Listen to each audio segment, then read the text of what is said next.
good morning, good afternoon, lahat andyan na. Hindi ako nagkapagtinda, masakit ang tuhod. Kasi yung tuhod ko namaga.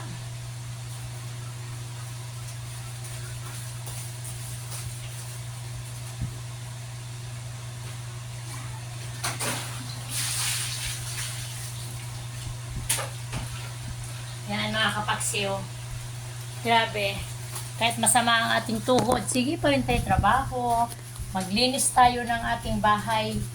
Kasi nangangamoy na rin tanghe. Gawa ng aking kapatid. Saan na lang umiihi. Alam nyo naman mga kapaksiw, pag nag-uulyanin, grabe na talaga, sobra. Dito ako mga kapaksiw kasi maglinis ako ha. Dito lang ako sa labas.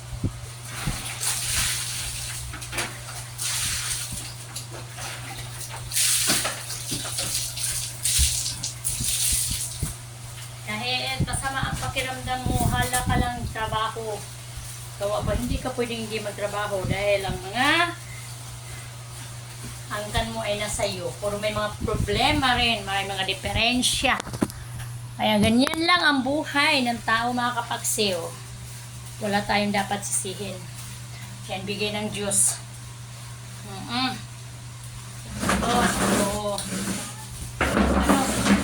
Yung kapatid ko na to, yung nakahiga, yan ang nag-uulyanin na.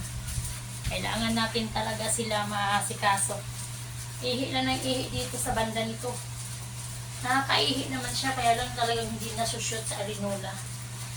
Kaya lang, baho naman kasi ang singo pag hindi mo sundin, mga kapaksiw.